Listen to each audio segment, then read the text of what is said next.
most important session, and especially if you people are not going to listen the words of the speaker of the day, who is going to let you know about most important knowledge, which one is very urgent to know for you all. Today we are really very honored that we have Dr. Pratibha Rai Madam. She is pediatric cardiologist of IMS health of your heart. And this topic is most important, the age in which you people are living. Maximum students, they don't know how to keep your health, really healthy, your heart really healthy. If you people know this art, so definitely you can cope up with maximum problems of your life. And in this connection, the another dignitary who is here, Professor Lalita Bhatta ma'am.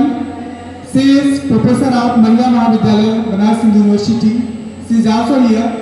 So these two people, they are going to grace not only the answer of autism, but they are also going to educate you all. And if you people are going to listen to them, so definitely I am 100% sure this session is going to be very decisive session for you all. Thank you. Students, myself Shikha Pawar. I am a research scholar in the Department of Home Science, MMV BHU. So today we are here for a program and sir gave an introduction. Ma'am, Dr. Pratibha ma'am is here. So she is an assistant professor in the Department of Cardiology, IMS BHU. And one more thing I want to add, that she is the only pediatric cardiologist. We have Professor Lalita Bhatta ma'am. She is a professor of extension and communication in the Department of Home Science, Mahila Mahavidyalaya, BHU. So, and then we have two PG students with us, Nishtha Mishra and Nidhi Kumari. So, before beginning the program, I want to mention one slogan in front of you, that हमारा programme का name धड़कन एक नई पहल है, जो ma'am ने start किया है लास्ट ईयर. एंड आप जैसे बच्चों के लिए ही हमने वो प्रोग्राम स्टार्ट किया है और अवेयरनेस स्प्रेड आउट करने के लिए पूरे पूर्वांचल रीजन में. पहले हमारा यही टारगेट है कि क्योंकि यूथ से ही हमारी कंट्री जो है वो आगे बढ़ेगी, तो आप लोग अवेयर होंगे तो आप अपने फ्रेंड्स को, अपनी फैमिलीज़ को और सोसाइटी को अवेयर कर पाओगे. तो हमारे प्रोग्राम का क्या नाम है, सुना आपने? धड़कन एक नई पहल.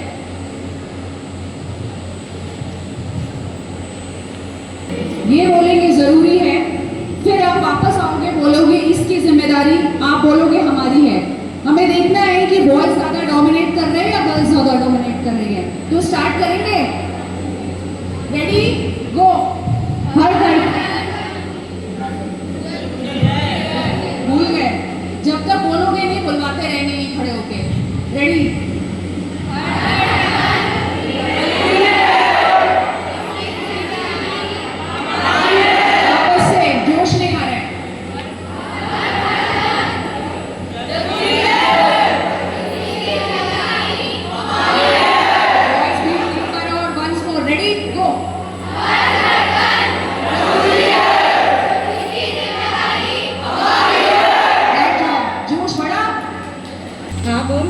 तुमको एक बात पता चला?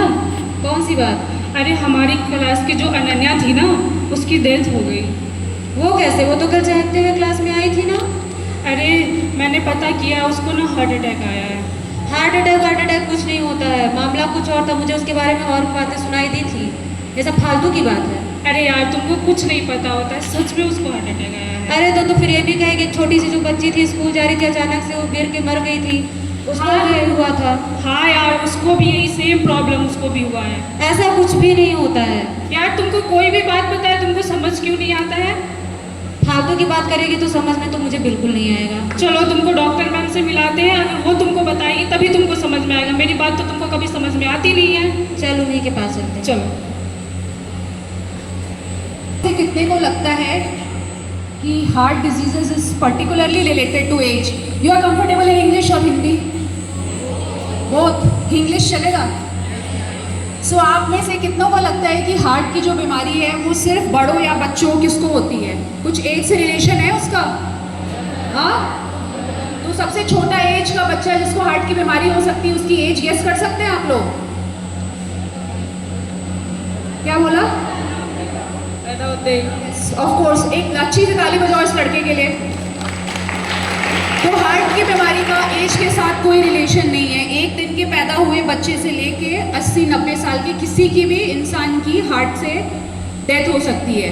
दूसरा क्वेश्चन, आप में से कितनों को लगता है कि जितनी भी डेथ टीवी में आप लोग देखते हो वो सब हार्ट अटैक होती है? कितनों को लगता है?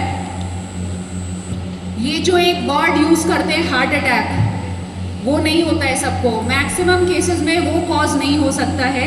हार्ट की बहुत सारी बीमारियां होती हैं जो पैदा होने से लेके बड़े तक होती है. हार्ट अटैक उसमें से सिर्फ एक कॉज है. ऐसी 10 से 15 बीमारियां हैं जिससे किसी भी इंसान की सडन डेथ हो सकती है और हार्ट अटैक उसमें से एक इम्पॉर्टेंट कॉज है, बट सारे कॉज नहीं है. नेक्स्ट, आप ये सब वीडियोस आपने देखे होंगे. प्ले करो. कोई बैडमिंटन खेल रहा था, कोई बच्ची स्कूल जा रही थी, सडन कोलैप्स कर गई. कोई कोचिंग से आ रहा था. देखा है सबने? किसका किसका इंस्टा अकाउंट है? कुछ हाथ उठ रहे हैं. मैम देख लीजिए. Next next next. चलो, कौन सी क्लास के बच्चे इसमें? जोर से बोलो. Very good. सो आप लोग ये बताओ कि हार्ट के चेम्बर्स कितने होते हैं? राइट साइड में कितने?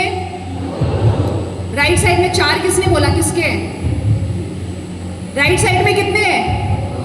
लेफ्ट साइड में? राइट साइड में प्योर ब्लड है, इम्प्योर ब्लड है? सो राइट साइड, जिसको राइट एट्रियम और राइट वेंट्रिकल बोलते हैं, बॉडी से रिसीव करता है सारे इम्प्योर ब्लड. यूज किए हुए ब्लड राइट साइड में आते हैं और वो प्योर कहाँ पे होते हैं? अच्छा, लंग का क्या काम है फिर?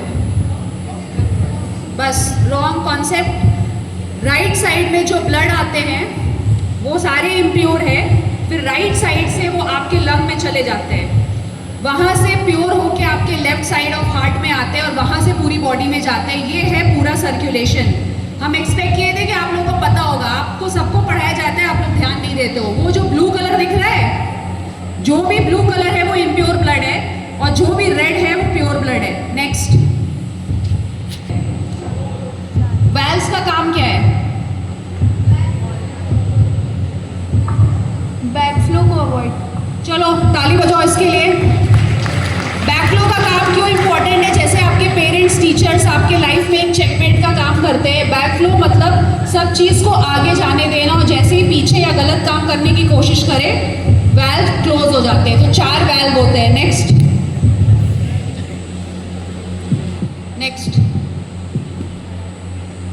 अब ये सबसे इंपॉर्टेंट स्लाइड है इस पूरे सेशन की.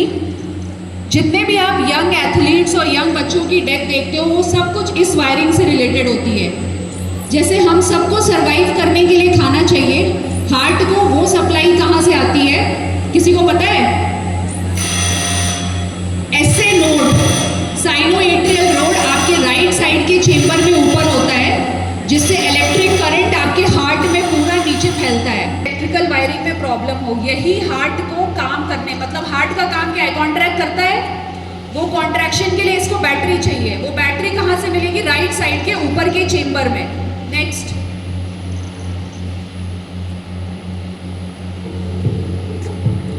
अब होती है तो पता है बचपन से जो बीमारी होती है उसको क्या बोलते हैं? किसी को कोई गेस कर सकता है? Congenital heart disease. चलो ताली बजाओ इसके लिए. सो जो बाई बर्थ होती है वो कंजेनाइटल है. Next next next. और जो हम अपनी गंदी हैबिट से एक्वायर करते हैं उसको एक्वायर्ड हार्ट डिजीजेस बोलते हैं. तो जो डेथ होती है वो 50-50%. Next next. चलो, कंजेनाइटल में क्या क्या हो सकता है? आप लोगों ने सुना हुआ होगा बच्चा पैदा हुआ, बच्चे के दिल में छेद है, सुना है? उस आपके स्कोप से बाहर है। दूसरा मोस्ट कॉमन है जो ज़्यादातर के 15-16 साल के बच्चों में प्रेजेंट करता है, आपकी 2 मेजर वैल्व्स जो आपके बॉडी को ब्लड सप्लाई करती है उसमें पैदाइशी सिकुड़न होती है, means by birth they are stenosed. तो जैसे ही आप एक्सर्ट करते हो या खेलते हो तो आपको चेस्ट पेन होता है और बहुत सारे लोगों की डेथ हो जाती है। तो ये सेकेंड कॉज है। नेक्स्ट, अब ये देखो, इस बीमारी को एक यूएस का बहुत ही फेमस फुटबॉलर है, वो ऑन ग्राउंड कोलैप्स किया था। आप देख रहे हो मसल बढ़ रही है, पूरी वीडियो को ध्यान से देखो। वापस से प्ले करो शिखा इसको। अगर चलते हो तो बॉडी गिव अवे कर देती है और किसी की सडन डेथ हो जाती है खेलते हुए। तो ये बीमारी, इसको बोलता जाता है HOCM। आप लोग नेट पे इसका फुल फॉर्म जरूरी है। नेक्स्ट, ये पूरा प्ले करो। ये हर इंसान जिसकी डेथ होती है खेलते समय,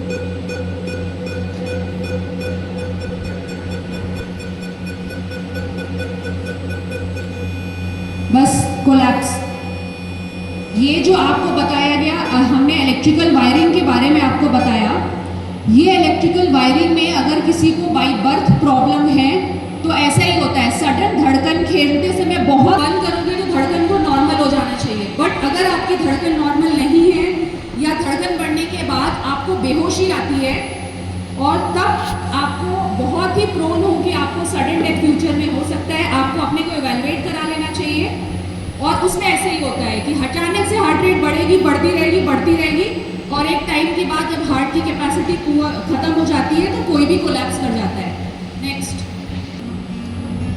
ये देख रहे हो, ये येलो कलर का जम रहा है, ये एक मेजर आर्टरी है जो आपके हार्ट को ब्लड सप्लाई करती है। और सबसे इंटरेस्टिंग बात यह है, आपको लगता है किसी को हार्ट अटैक 40 साल की उम्र में आता है तो वो 39 ईयर से खराब खाना चालू किया होगा, बट अनफॉर्चुनेटली आपकी माँ ने क्या खाया है वो भी आपका फ्यूचर डिसाइड करता है, क्योंकि ये आर्टरी का जो डैमेज है माँ के पेट से चालू हो जाता है। तो ये कॉन्सेप्ट जो हम बच्चे हैं सब कुछ खा सकते हैं, हमारा कुछ नहीं होगा, एकदम से रॉन्ग है, क्योंकि पूरा प्रोसेस हार्ट अटैक से जो नस सिकुड़ती है उसको होने में 30 से 40 साल लगते हैं। तो आपने आज जो खाया है वो आपका फ्यूचर डिसाइड करेगा और वही सब जाके वहाँ पे जमता है, जिसको जमने में बहुत टाइम लगता है। नेक्स्ट,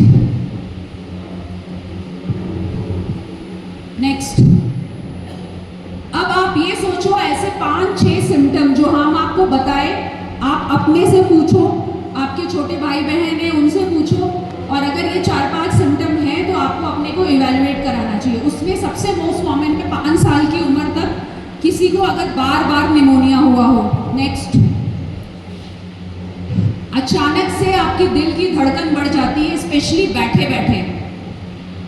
बचपन में आपका वेट गेन नहीं हुआ हो, हाथ पैर की उंगलियां नीली पड़ी हो, या धड़कन बढ़ने के बाद कभी बेहोशी आई हो, या मोस्ट इंपॉर्टेंट है आपके घर में 40 साल से पहले किसी की सडन डेथ हुई हो हार्ट अटैक की वजह से।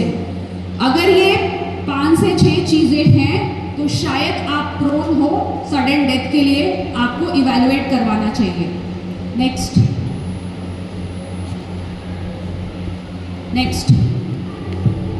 कि जिसको हार्ट की बीमारी है उसका इलाज संभव है? हाँ, ये बात कर रहा था, तो सबको लगता है कि जिसको हार्ट की बीमारी है उसका ट्रीटमेंट पॉसिबल नहीं है, तो बहुत बार सिर्फ मेडिसिन से ही ट्रीटमेंट हो जाता है। नेक्स्ट हमने जो बताया वो खोल देते हैं और एक बार करना होता है, उसके बाद आपकी पूरी लाइफ नॉर्मल रहती है। आप सब देखो गुब्बारा खोल रहा है वो वैल्व को। नेक्स्ट, अब हार्ट अटैक का बीमारी का इलाज कैसे करते हैं हम लोग? तो पैर या हाथ की नली से एक छोटे गुब्बारे को लेके जाते हैं और ये सिकुड़न को गुब्बारे से खोल दी जाती है। तो किसी को हार्ट अटैक आया इसका मतलब नहीं वो मर जाएगा, अगर वो सही टाइम पे हॉस्पिटल पहुंच गया तो दवाई या गुब्बारे से उसका इलाज संभव है। नेक्स्ट,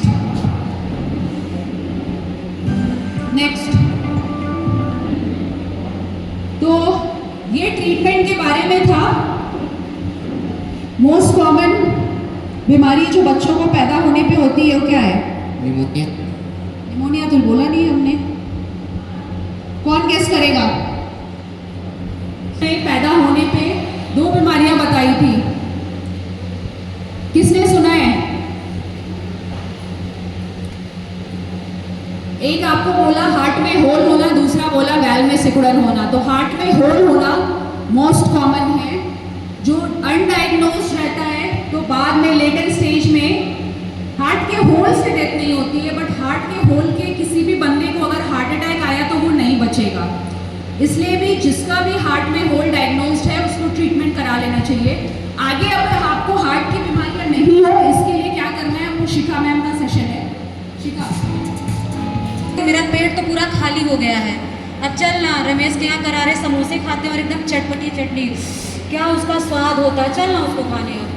तुम्हें पता है वो कौन से ऑयल में बनते हैं और समोसे कितना हमारे लिए हार्मफुल है?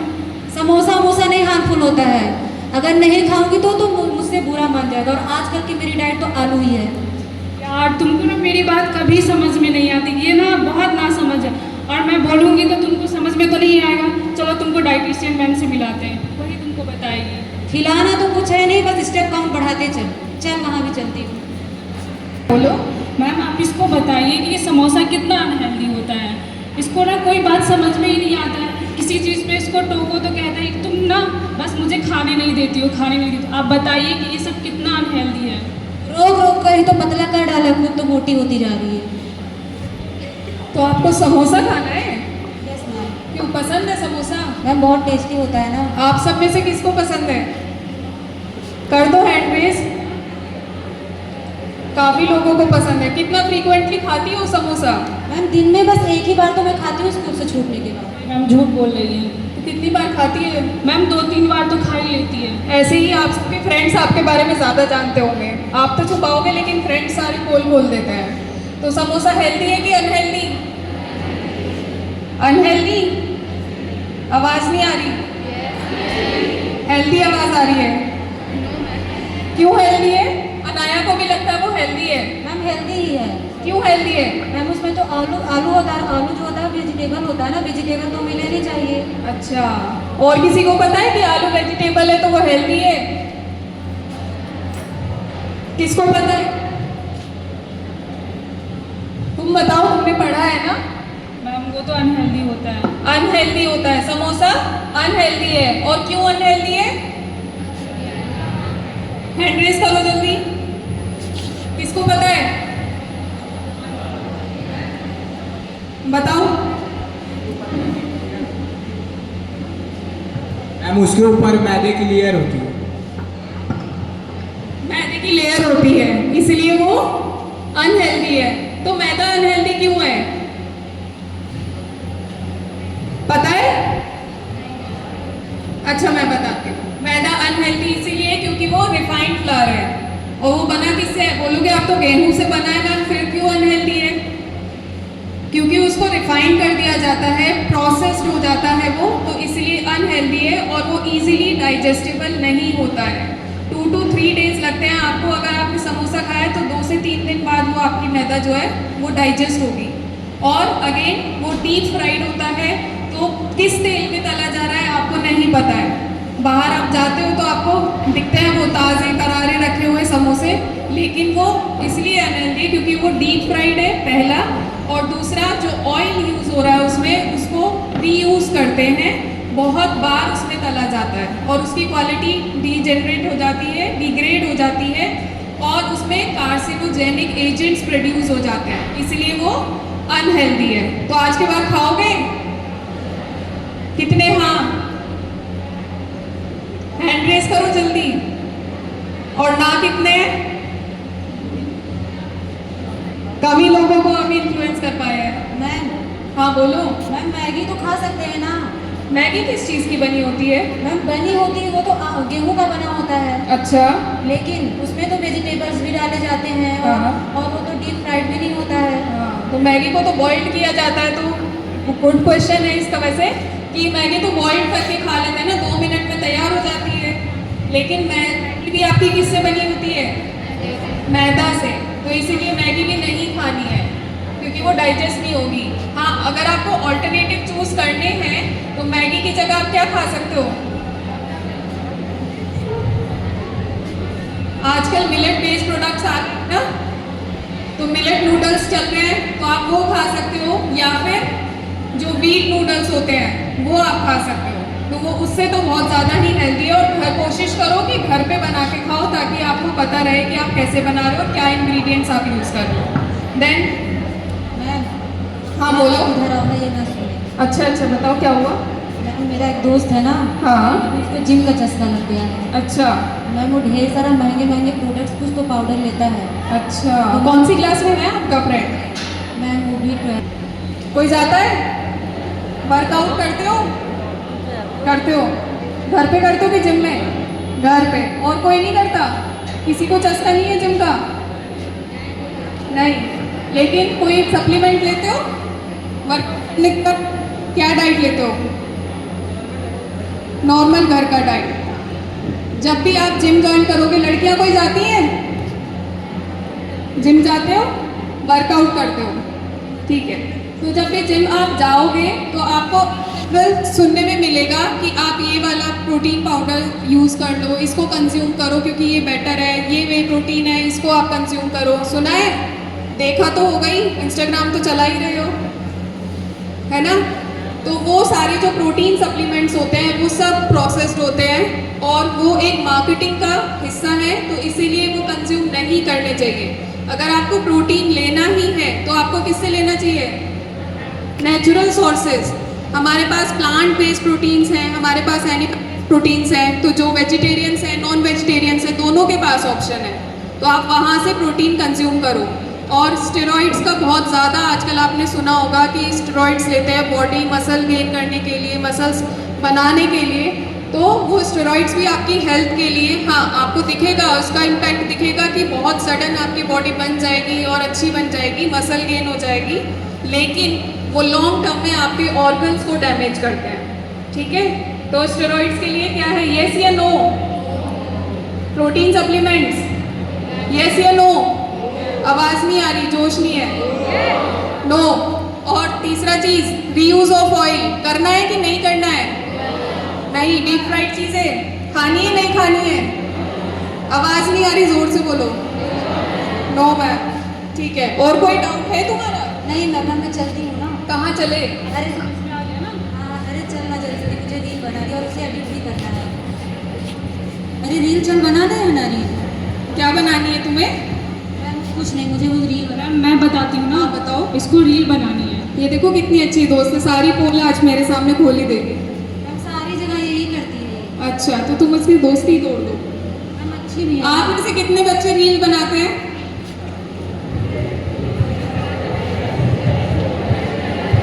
सब बनाते होंगे, बोल नहीं रहे क्योंकि मैम यहाँ पर है। अच्छा, एक रील को एडिट करने में कितना टाइम लगता है? बोलो बोलो।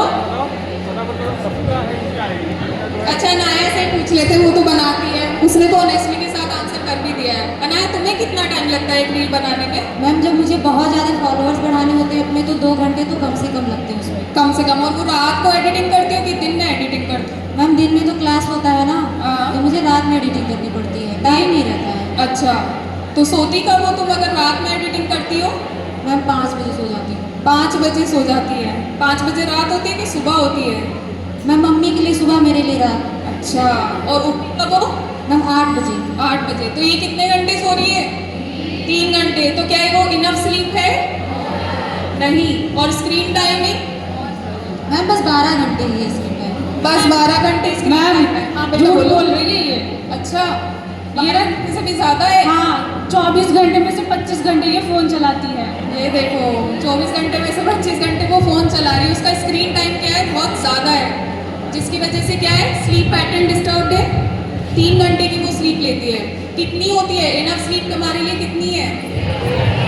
8 आवर्स की स्लीप आपके लिए इनफ है। जानते सब है लेकिन फॉलो कोई नहीं करेगा।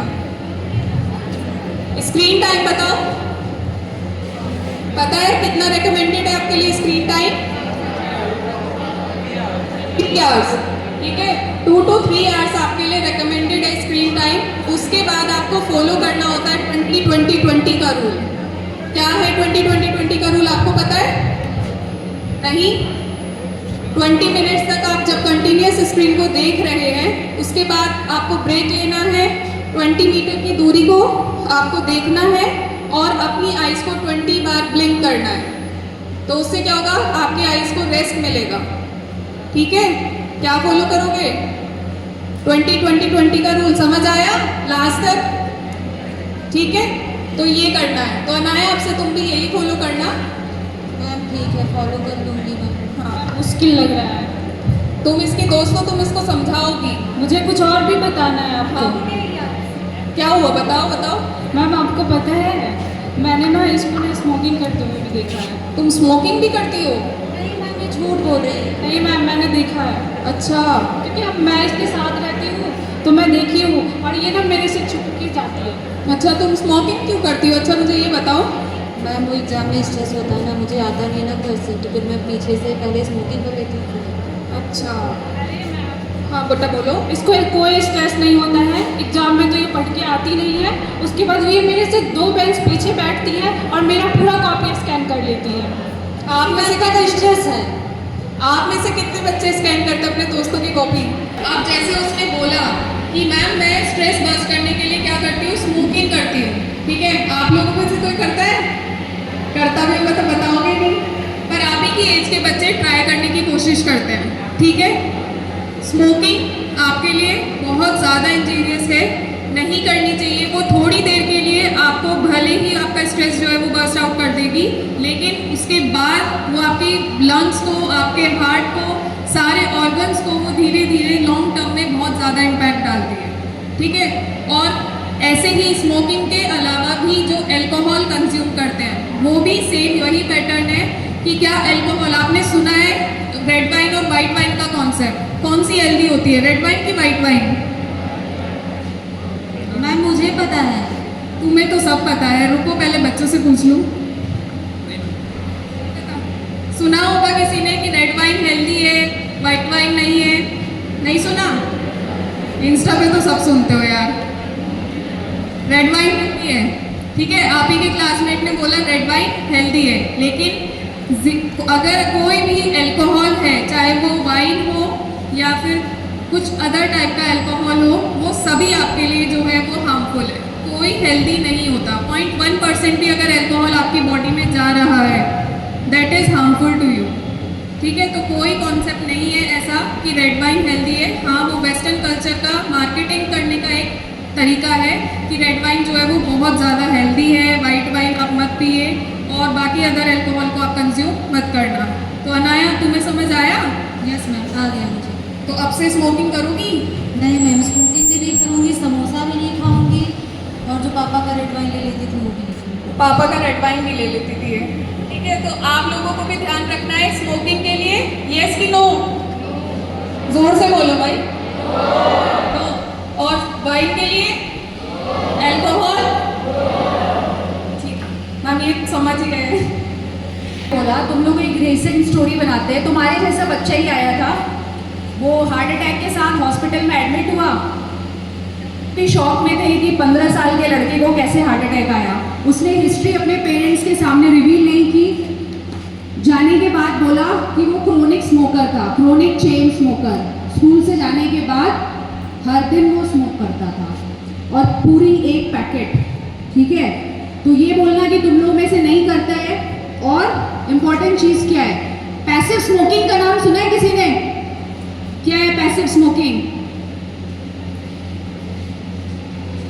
वो स्मोकिंग होती है जिसमें कोई अपने से स्मोकिंग नहीं करता है, जो बगल में करता है उसका ही नहीं जाता है। तो ये बहुत इंपॉर्टेंट है। आप खुद तो स्मोक नहीं करेंगे, बट अपने आसपास के लोगों को भी स्टॉप करना जरूरी है, उसके बेनिफिट के लिए नहीं, अपने बेनिफिट के लिए। पैसिव स्मोकिंग उतनी ही डेंजरस है जितनी एक्टिव स्मोकिंग है। अगर आपका कोई दोस्त कर रहा है और आपके उसके साथ बैठे हो तो सारे स्मोक आपको आते हैं। सेकेंड चीज, आपको पता है एक दिन में कितनी शुगर लेनी होती है? किसी को आइडिया? वो बॉटल निकालो शुगर वाला, कोई आइडिया है? 20 ग्राम। कोई 300 बोल रहा है, और गैस मारते जाओ। 120 ग्राम, और गैस 0 ग्राम।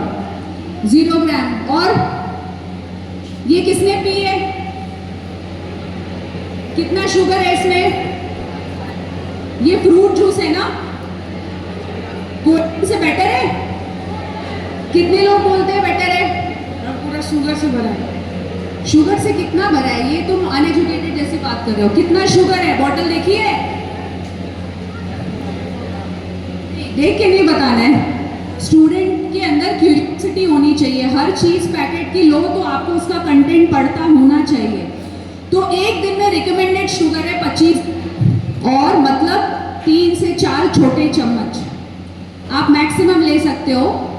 ये सब तब जब आप आप चावल नहीं खा रहे हो, रोटी नहीं खा रहे हो और आलू नहीं खा रहे हो, क्योंकि रोटी, आलू और चावल सब कुछ शुगर का पार्ट होता है। वो सब मिला के आपका 25 ग्राम का शुगर इंटेक होना चाहिए। इस एक बॉटल में 100 ml में के हिसाब से 14 ग्राम शुगर है, ठीक है? तो आपने एक बॉटल पे तो कोई रुकेगा नहीं, और ये पता नहीं कितने की 100 से ज़्यादा की बॉटल है। तो इस एक बॉटल के हिसाब से आपका एक ड्रिंक ही पूरा शुगर खत्म कर दिया। एक पे कोई रुकता नहीं है। और हम लोग आपकी एज में थे तो किसी ने ये बताया नहीं था, तो हम लोग भी 2-3 पीते थे और कोल्ड ड्रिंक पिया करते थे। वो जो डैमेज होना है वो तो हमारे साथ हो गया। बट आप लोगों को अभी से ये हैबिट डालनी चाहिए कि हर पैकेज आइटम तो उसके कंटेंट ज़रूर पढ़ो। और ये जो सो कॉल्ड फ्रूट जूस के नाम पे हम लोग को बेचते हैं, इसके 100 ml में 14 से 15 ग्राम शुगर है। किसी को पता है नमक कितना लेना चाहिए? कोई आइडिया? गेस? कोई गेस? पीछे काफी टैलेंटेड बैक बेंचर्स बैठे, गेस मारेंगे?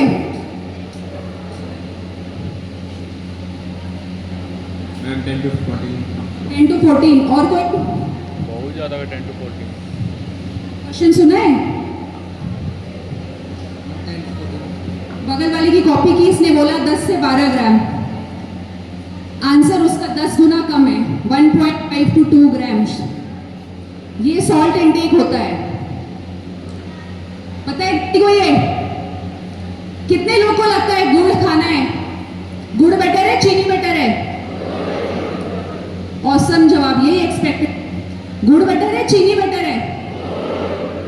1-2 लोगों ने आंसर से पलटी मार दी, बोल दी कोई नहीं। गुड़ बेटर है, चीनी बेटर है? गुड़ कैसे बनता है? चीनी कैसे बनती है? कैसे? गुड़ और चीनी सोर्स क्या है? सेम है ना? तो एक दूसरे से बेटर कैसे हुआ? एक ज्यादा जहर है, दूसरा कम जहर है, बस इतना ही फर्क है। गुड़ में कुछ मिनरल्स होते हैं जो कि शुगर में नहीं होते हैं, क्योंकि शुगर को बनाने के लिए सेंट्रीफ्यूगेशन प्रोसेस इन्वॉल्व है, उससे वो मिनरल्स निकल जाते हैं। स्पेशली और तेज ताली बजाइए इसके लिए। आंसर किसी को पता है? और जोर से ताली। आंसर पता है? किसी को पता है? ठीक तो बोल दिया, तुमने सुना नहीं। और कोई गेस? क्लोज पहुंचो। अब सबसे जोर से ताली। Recommended screen time is 2 hour. 2 साल के छोटा बच्चा है तो 0 स्क्रीन टाइम, 2 से 5 साल में 1 घंटा, 5 साल के ऊपर 2 घंटा, बस 2 घंटा। और क्वेश्चन आपने मैम ने आपसे पूछा, अच्छा किसी को वे प्रोटीन के बारे में पता है? सारे तो लड़के पढ़ते होंगे, बताओ वे प्रोटीन। दूध फटने के बाद जो लिक्विड वाला पार्ट है या सॉलिड वाला पार्ट? लिक्विड वाला।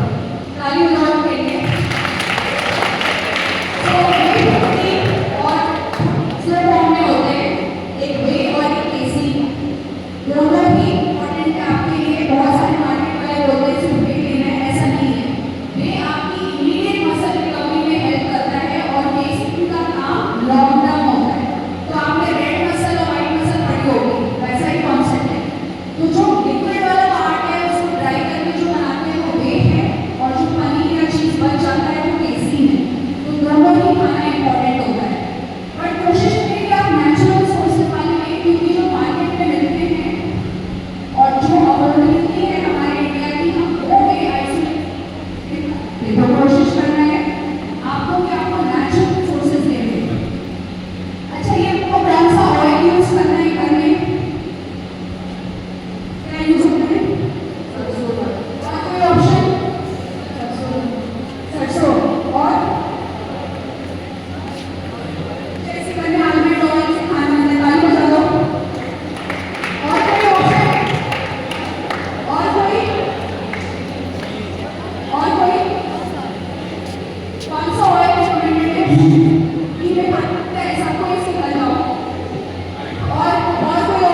200 और कोई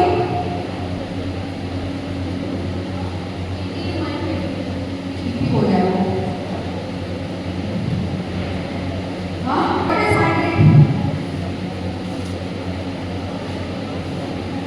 72 क्या 70 के बाद दूसरा ऑप्शन बस तो ये अच्छे से क्या कर सकते हैं हार्ट रेट की रेंज होती है 60 to 100 के बीच में 60 से लेकर 100 नॉर्मल है उसके नीचे से 35 की होती है बाकी 60 रेंज में आती है ब्लड प्रेशर पता है नॉर्मल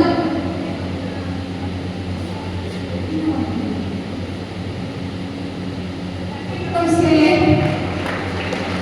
सो बीपी वाली कॉन्सेप्ट है ऊपर वाला वैल्यू और नीचे वाला value systolic blood pressure systolic blood pressure बोला जाता है ऊपर वैल्यू 150 to 130 होना है नीचे वाला वैल्यू 80 to 90 के बीच में होना चाहिए बीच में ये रिकमेंडेड ब्लड प्रेशर है तो आपको हमने बताया कि प्राइमरी पेसमेकर राइट साइड में होता है पेसमेकर कहाँ होता है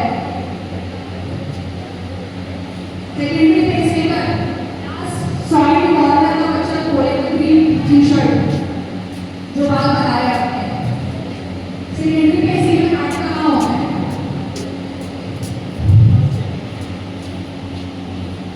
सो ऐसे पर ऐसे का प्राइमरी पेसमेकर कहाँ होता है कौन पेसमेकर प्राइमरी सेकेंडरी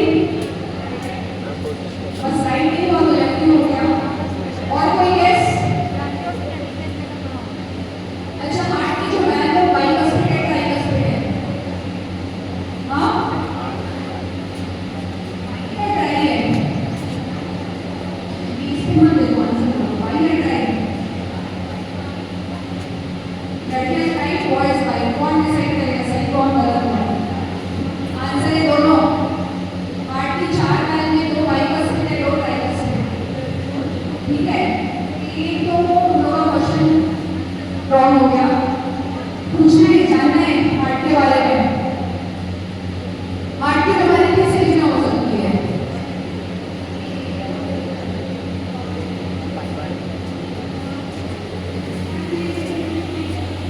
ये अच्छा वर्ड बोलेंगे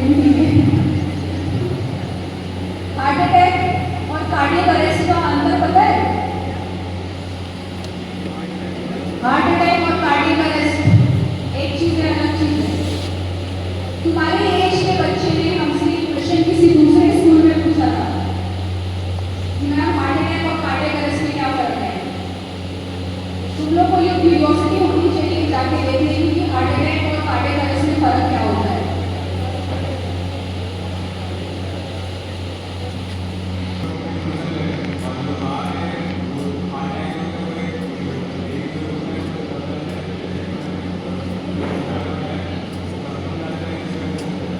बहुत ही भाषण करेंगे एक ताली हो ऐसे ही क्लोज करेंगे आपका हार्ट अटैक मतलब जो आपकी हार्ट को सप्लाई करने वाली मेजर नस है जो हमने दिखा रहे थे आपको जो उसमें फैट डिपॉजिट हो रहा था उसके ब्लॉकेज होने से अगर किसी को चेस्ट पेन हो या डेथ हो जाए तो उसको हार्ट अटैक हो जाएगा कार्डियक अरेस्ट का मतलब है जो हम आपको इलेक्ट्रिकल वायरिंग की प्रॉब्लम समझा रहे थे अगर उसमें किसी को प्रॉब्लम है और किसी की डेथ हो जाती है तो उसको कार्डियक अरेस्ट बोलते हैं दोनों में काफी अंतर है पर सबको इसको सेम समझना है किसी को 3, 4, 5 का ब्रीदिंग रूल पता है 3, 4, 5 का ब्रीदिंग रूल ये कोई चिट नहीं बनाई है आपने 3, 4, 5 बोलो ब्रीदिंग रूल्स पता है कोई मॉर्निंग में ब्रीदिंग एक्सरसाइज करता है नहीं करता है लाइफ में कोई एग्जाम है तो स्कूल के बाद खत्म देना है 3, 4, 5 का रूल तुम लोग सब अपने से जाके सर्च करो बहुत ही इंपॉर्टेंट है स्टूडेंट लाइफ के लिए 3, 4, 5 का रूल और 20, 20, 20 का रूल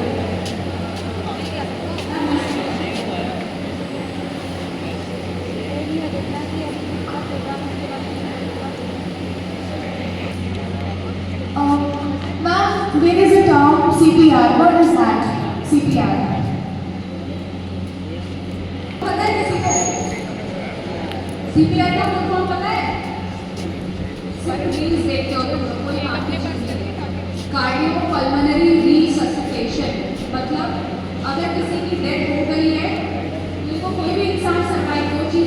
है हार्ट और लंग की वजह से। उसका दोनों बंद है, आपको उसको रिवाइव करना है, उसको बोलते हैं कार्डियोपल्मोनरी रिससिटेशन। मैम सीपीआर का सेशन हुआ है लोग? ठीक है, तो सीपीआर में क्या करना है, अभी लेमैन जो डॉक्टर नहीं है उनके लिए सिंपल रूल है। आप देख रहे हो कोई पड़ा है, किसी की डेथ हो गई है, आप उसको टैप करो शोल्डर में, वो रेस्पॉन्ड करता है नहीं करता है। नहीं किया तो नाक के पास अपनी 2 उंगलियों को ले जाके देखो सांस ले रहा है नहीं ले रहा है। अगर रेस्पॉन्ड नहीं किया, सांस नहीं ले रहा है, इमीडिएटली सीपीआर चालू कर देना है। सीपीआर का कॉन्सेप्ट है लेफ्ट साइड के चेस्ट में लोअर पार्ट में जाके आपको फिंगर को इंटरलेस करके 120 बार पर मिनट कंप्रेस करना है और कुछ नहीं सोचना है। बट ये ध्यान रखना कि अगर किसी भी सेंटर में रोड में हुई है डेथ, आप सेंटर में नहीं कर सकते हो, आपको सबसे पहले साइड में खींच के लेके जाना है, उसको असेस करो, रेस्पॉन्ड नहीं कर रहा है तो इमीडिएटली सीपीआर स्टार्ट कर लो। और दूसरा है कि ब्रीदिंग देने की कोशिश नहीं करना है, जो पहले बोलते थे माउथ टू माउथ ब्रीदिंग, क्योंकि आपको किसी का भी HIV, HDS और SCV मतलब हेपेटाइटिस बी, HIV इन्फेक्शन और हेपेटाइटिस C का स्टेटस लेवल नहीं पता है, तो सिर्फ वो मेडिकोस के लिए रिकमेंडेड है। आप लोगों को सिर्फ कॉल फॉर हेल्प करना है और चेस्ट कंप्रेशन स्टार्ट कर देना है। और आप सरप्राइज होंगे जान के हर 1 मिनट का डिले 10 से 15% चांस घटा देता है सर्वाइवल की। तो हर कोई जो 12 साल से ऊपर है उसको सीपीआर आना चाहिए, मैंडेटरी है। लेफ्ट साइड के चेस्ट में मिड ऑफ द पार्ट में आपको सिर्फ कंप्रेशन चालू कर देना है। किसी को पता है फिंगर कैसे इंटरलेस कर रही है? 2 फिंगर से फिंगर कैसे होनी चाहिए आपकी, हाथ कैसे होना चाहिए, कौन बताएगा? अच्छा, तो ये कौन से हीरो का स्टाइल है, कोई बता सकता है? हाँ, और कंप्रेशन की तो आप सेंटर में सबको दिखाओ। और प्रेशर फिंगर से लेना है, किससे प्रेशर लेना है कंप्रेशन के लिए? उधर दिखाओ। फिंगर एंड से इंटरलेस होंगे और इंटरलेशन आपके नीचे वाले कान के साइड से जाएगा। ये आपका lower part of the chest में लेफ्ट साइड में मिड पाइन से जस्ट थोड़ा सा लैटरल जाके आपको कंप्रेशन स्टार्ट करना है, बट जिंदा आदमी का नहीं करना है। आपको टैप करके देखना है वो रेस्पॉन्ड कर रहा है कि नहीं, जोर से टैप और उंगली आपको नाक के पास लेके जाके देखना है कि वो ब्रीथ कर रहा है। ये दोनों करने के बाद आप सील सेफ्टी देखोगे, मिड पार्ट ऑफ रोड जहाँ पे गाड़ियाँ आ रही है वहाँ निकलना नहीं, आपको भी सीपीआर की जरूरत पड़ेगी। साइड लेके जाओ और कॉल फॉर हेल्प तीसरा स्टेप होगा, उसके बाद इमीडिएट सीपीआर स्टार्ट करना है और माउथ टू माउथ ब्रीथिंग नहीं करनी है। और कुछ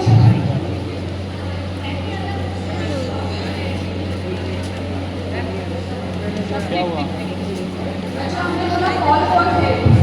इम्पॉर्टेंट पार्ट ये है कि सीपीआर एक टीम वर्क होता है। आप अगर हम लोग एक हॉस्पिटल में सीपीआर करते हैं तो 1 मिनट से ज़्यादा एक आदमी नहीं कर पाता है, थक जाते हैं। तो आपको कॉल फॉर हेल्प इसलिए करना है कि एटलीस्ट आपको 3 से 4 लोग लगेंगे सीपीआर करने के, आपको चेंज करते रहना है जब तक कि एम्बुलेंस या हॉस्पिटल का सपोर्ट आपको नहीं आ जाए। तो आप अकेले सीपीआर 1 मिनट से ज़्यादा नहीं कर सकते, इसलिए टीम वर्क बहुत इंपॉर्टेंट है। और कोई क्वेश्चन?